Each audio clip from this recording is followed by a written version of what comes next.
세종이 되겠습니다. 여러분들 세종대왕 모두 다 알고 있죠. 세종에 들어가기 앞서서 좀 생각해보면 이 왕권으로 억누르면서 강력한 통치 방식을 보여줬던 태종 이방원이 죽지도 않았는데 왕위를 셋째 아들인 충녕대군 즉 세종에게 물려줬잖아요. 이 점은 좀 아이러니한 점이 없지 않아 있습니다. 그리고 이 세종대왕이 왕이 되게 된 그런 양녕대군과의 그런 경쟁 이런 것들은 생략하도록 하겠습니다. 이 세종 같은 경우에는 할아버지였던 이성계와 정두전이 만든 이 조선이라고 하는 밑바탕이 있다면 태종이 이방원 아버지가 이제 거의 탑을 쌓아놨죠. 그래서 이 탑을 쌓아놓은 것을 이제 완성시킨 사람이 바로 이 세종대왕이다라고 합니다. 이 세종대왕을 보통 이 조선의 유교식 문화를 꽃피운 사람이라고 보통 부르기도 합니다. 여러분들 세종대왕 하면 딱 떠오르는 것은 바로 고기 아니면 뭐 훈민정 뭐 이런 것도 있죠. 고기를 너무나 좋아해서 밥상에 고기가 없으면 먹지도 않았다. 누가 그 국가에 누가 돌아가서면 3년 동안 뭐 고기를 못 먹잖아요. 근데 고기를 못 먹는데도 불구하고 태종이 이 너무 이 세종을 너무 아껴서 그 금지 조령까지 해제하면서까지 세종에게 고기를 먹였다. 너무 뚱뚱해서 당뇨병으로 돌아가셨다. 그리고 뭐 예를 들어서 또 27명, 29명의 부인을 두었다. 뭐 이런 재미난 이야기도 있고요. 그리고 또 하면 떠오르는 게 훈민정음, 한글 얘기죠. 백성들을 너무나 불쌍히 여기고 안타까워하면서 만든 것이 바로 훈민정음, 한글이 되겠습니다. 자, 이 세종에 대해서 좀 낱낱이 파헤쳐 보도록 하겠습니다. 아버지와 태종 이방원과는 전혀 다른 비교하는 케이스로 접근하시는 게 좋을 것 같습니다. 태종 이방원 같은 경우는 신권을 완전히 억누르는 왕권을 보여준 사람이라면 이 세종대왕은 왕권과 신권의 조화를 보여준 사람입니다. 그 대표적인 특징으로 바로 의정부 서사제라고 하는 제도가 있는데요. 의정부 서사제도는 앞서 그 이방원이 실시했던 육조직계제와 정반대가 되겠습니다. 육조직계제는 그냥 다이렉트로 쭉 육조가 왕한테 직접 보고 가는 거잖아요. 의정부 서사제는 의정부의 그런 중간 과정을 다시 거친다는 얘기예요. 영의정, 좌의정, 우의정. 이 세종대왕식에 떠오른 사람, 뭐 맹사성, 황희정승 이런 사람들 의정부를 거쳐서 왕에게 보고해라 라고 하는 의미는요.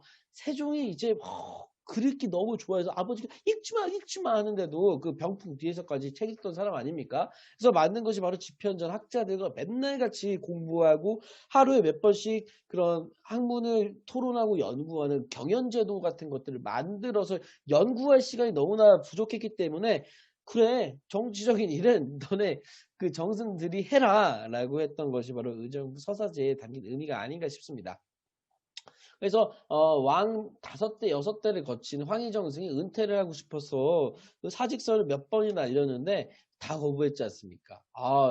저는 이제 나이가 많아서라고 하니까 아니야 당신은 언제 죽을지 모르니까 하면 안 돼. 제가 다리를 다쳐서 하니까 집에다가 할 수 있게 그런 세팅도 해주고 제가 몸이 지금 허리가 다쳐서라고 하니까 가마를 보내주는 등등의 정말 그런 악덕 뭐 CEO 같은 사람이긴 했지만 그런 국가적인 정책과 백성을 사랑하는 마음은 조선시대 뭐 고려 뭐 삼국시대 통틀어서 가장 크지 않을까라고 했던 사람이 되겠습니다.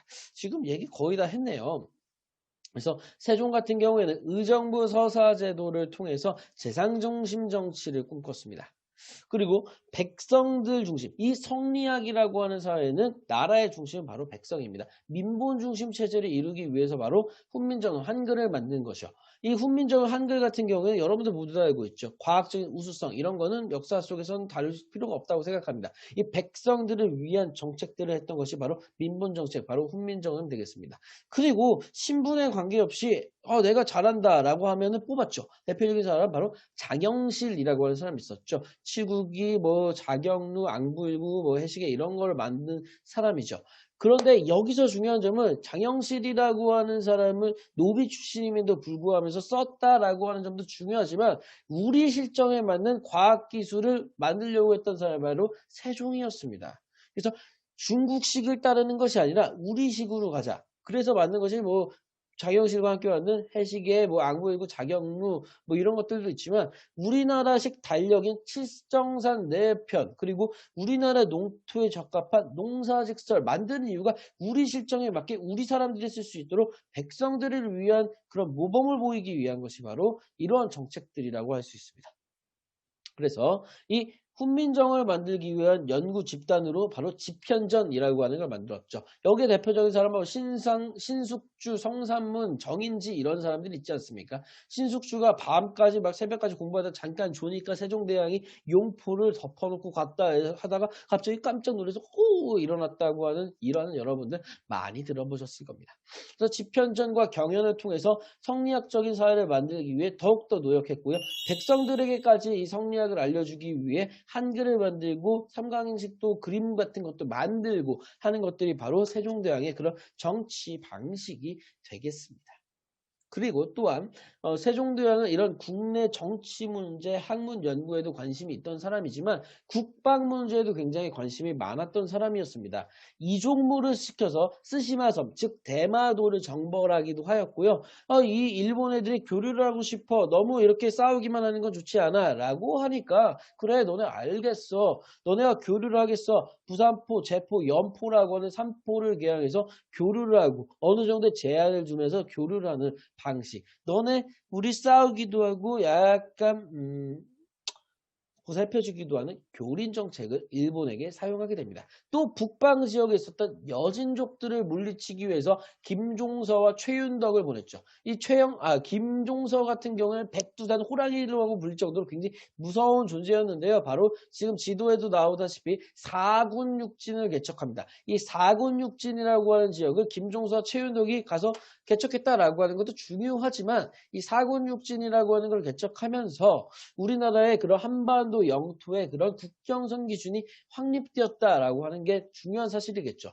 이 여진족들을 몰아내면서 이 지역에 우리나라 영토를 만들기 위해서 그 전라도, 경상도, 충청도에 있는 백성들을 옮겨다가 그 지역을 경영하고 정착시키면서 굉장히 많은 불만들과 반란들이 있었지만 그들에게 자영농이라고 하는 그런 대가를 주면서까지 영토를 확장시키고 그 영토를 안정시키려고 했던 세종의 마음이 담겨 있을 거라고 생각을 합니다. 그리고 여진과는 마찬가지로 이 여진족들을 조선의 이런 관리로 이 지역의 관리로 뽑는 토관제도를 하거나요. 경원과 경성이라고 하는 곳에 무역소를 설치해서 서로 교류를 할 수 있는 시스템을 만들어주면서 일본과 마찬가지로 교린 정책을 사용하게 됩니다.